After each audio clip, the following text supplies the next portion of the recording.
നടി എന്ന രീതിയിലും അവതാരക എന്ന രീതിയിലും ഏറെ ശ്രദ്ധിക്കപ്പെട്ട ഒരു വ്യക്തിയാണ് ജുവൽ മേരി.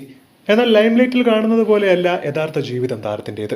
വളരെ ദുഃഖകരമായ നിമിഷത്തിലൂടെയായിരുന്നു താരം 2023 മുതൽ കടന്നുപോയിക്കൊണ്ടിരിക്കുന്നത്. ഈ അടുത്തിടെ നൽകിയ ഒരു അഭിമുഖത്തിലാണ് താരം ഇക്കാര്യം ആദ്യമായി വെളിപ്പെടുത്തുന്നത്.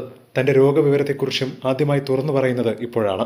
2023 തൈറോയിഡ് ക്യാൻസർ സ്ഥിരീകരിക്കുന്നത്. രോഗത്തോട് പോരാടുന്ന സമയത്ത് ആരോടും തന്നെ അധികമായി സംസാരിക്കുമായിരുന്നില്ല. മരണം എന്നത് നിസ്സാരമായെന്ന തോന്നൽ വന്നു തുടങ്ങി. കാര്യം എപ്പോഴും എന്തും സംഭവിക്കാം. അങ്ങനെ ഒരു അവസ്ഥയിലോട്ടും ചിന്താഗതിയിലോട്ടും മാറി തുടങ്ങി. അതുകൊണ്ട് ഓരോ ദിവസവും നടക്കുന്ന കാര്യങ്ങൾ മാത്രമേ ശ്രദ്ധ കേന്ദ്രീകരിക്കാറുള്ളൂ. ക്യാൻസർ ആണെന്ന് അറിഞ്ഞപ്പോൾ സത്യം പറഞ്ഞാൽ 2-3 ദിവസത്തേക്ക് താൻ മരവിച്ചു പോയി. ഇതൊന്നും എല്ലാവർക്കും ചിന്തിച്ചെടുക്കാൻ പറ്റണമെന്നില്ല. ആ ഒരു സമയത്ത് മറ്റുള്ളവരോട് ഇതെങ്ങനെ പറയണമെന്നോ അല്ലെങ്കിൽ ഞാൻ എങ്ങനെയാണ് ഇതിനെ അതിജീവിക്കുമെന്നോ ഒന്നും തന്നെ അറിയാത്ത ഒരവസ്ഥ. എന്നാൽ തുടർന്നുള്ള ചികിത്സയും മറ്റു കാര്യങ്ങളും ഒക്കെയായി മുന്നോട്ട് പോയി തന്റെ ജീവിതം തന്നെ ഇപ്പോൾ മാറി. താൻ ക്യാൻസറിൽ നിന്നും പൂർണ്ണമായും തോൽപ്പിച്ച് ജീവിതത്തിലേക്ക് മടങ്ങി വന്നു. പക്ഷേ തനിക്ക് നേരിട്ട ഈ ഒരു അവസ്ഥ മറ്റുള്ളവർക്ക് നേരിട്ടാലും അവർ ഇതിനെ അതിജീവിക്കാൻ വേണ്ടിയാണ് ഈ കാര്യങ്ങളൊക്കെ താൻ തുറന്നു പറയുന്നത്. ജുവൽ മേരി എന്ന് പറഞ്ഞ വ്യക്തിക്ക് ഇതൊക്കെ വന്നിട്ട് അവർ ജീവിച്ചില്ലേ എന്നൊരു തോന്നൽ ഇപ്പോഴേ പലർക്കും ഉണ്ടായി തുടങ്ങി.